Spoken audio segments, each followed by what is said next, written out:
y'all? So today what I'm going to be doing for the truck is finally installing the XLG KYB rear shocks that I received like a week ago. I finally have time to go ahead and install them. I figure I'll make a quick video just to show you how easy this job is, and that anyone could do it really with two hands. Alright, so pretty much process. I already did the rear driver side. I'm going to show you the rear passenger side. It's the exact same, except it's just the opposite side. Alright, so pretty much here are the tools that I'm going to be using.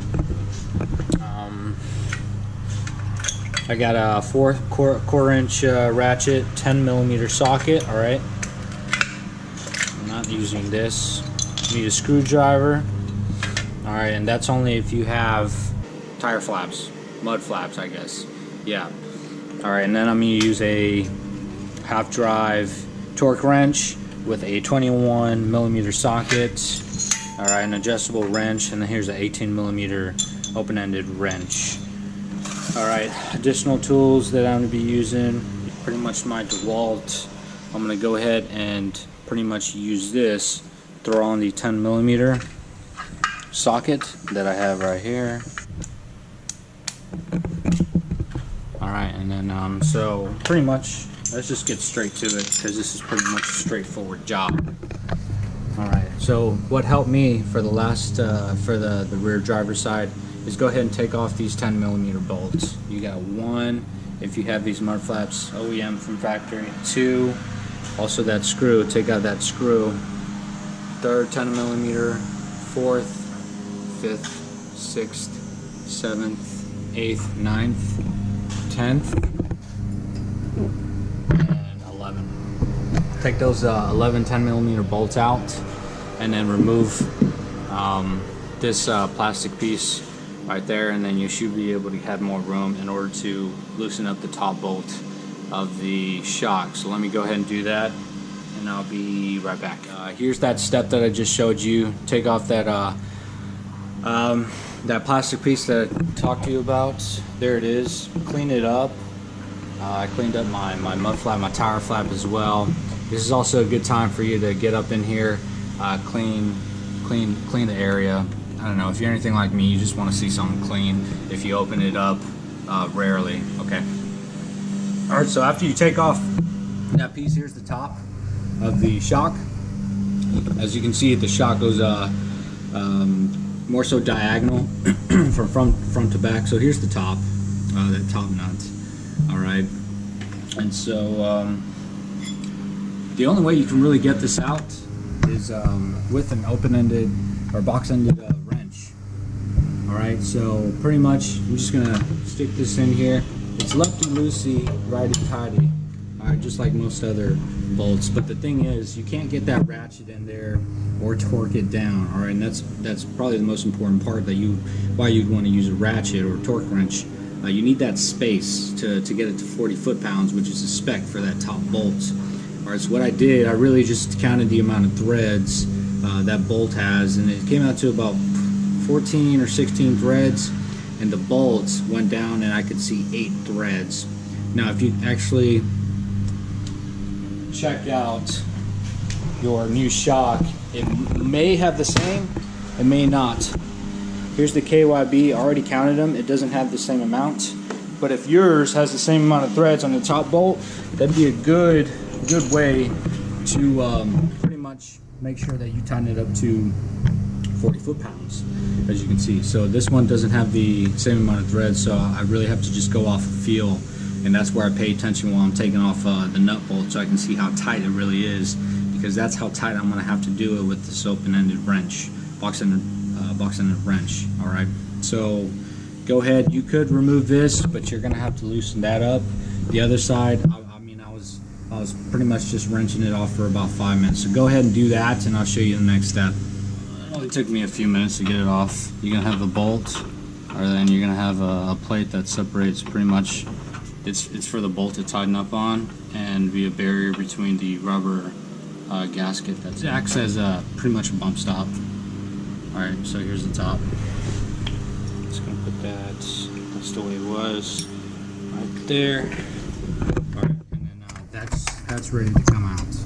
Alright, so next step, I mean, if you don't enjoy working on cars, I can see you using one of those ratchet wrenches, but this only took me, you know, pretty much a few minutes. Alright, but if I did have some, I'd probably use that. It's just easier. The way I did it for the other side is pretty much throw that right there. Alright, and I'll have an impact. Alright, if you don't have impact, if you don't have power tools, it's no big deal. Just use your 1/2 inch. Alright, and then 1/2 inch drive ratchet, and go ahead and loosen it up. Use a 21mm long socket, loosen that up. Once that's done, I'll go ahead and show you the shock out of the truck. Alright, so here it is. OEM shock out, no leaks. Truck only had 6,500 miles. You didn't expect much to be wrong with the shock. I just wanted an upgrade. Alright, so here's the bottom of it. Came out. There's also a rubber piece you can take off, and the plate. Alright, so the new shock, KYB XLGs that I picked up on, came with some new little pieces, bump stops, alright, and then a new bolt. The only thing I'm going to use from this kit is the bottom piece, one of these, alright, because if you really compare OEM to what I received in the KYBs, you want to use OEM. Alright, so that's the difference. There's the top. Alright, the bottom, if you can see the difference, the one that came off of the OEM looks better. So that's what I'm going to do. I'm going to pretty much put that on, followed by this rubber piece, throw it back on there. Alright, and then on the top, once I put it through, I'm going to put this up there and this, just like that. I'm going to use the same. So I wanted to depict pretty much an accurate, I guess, visual on the OEM shocks. So I'm just going to go ahead and decompress it and then show y'all, I guess, the movement once I release and let the shock do its thing. Alright, so that's bottomed out right there.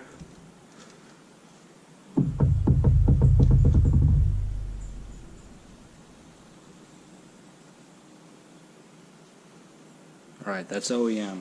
So, I mean, it's only 6,500 miles.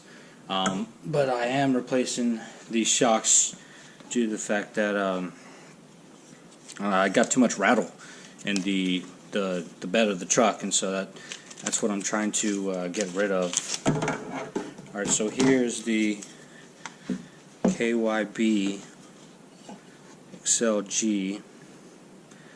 Now it's not as thick in, I guess, diameter compared to the OEM. So I'm just going to go ahead and decompress them. Alright, both bottomed out. Here they are.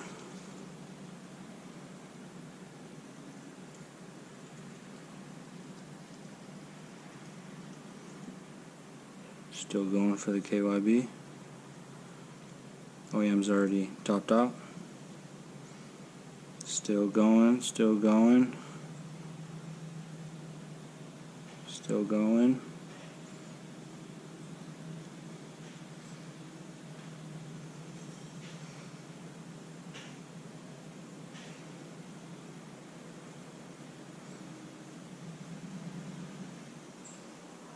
There they are. Alright, so y'all can see the difference pretty much in these shocks.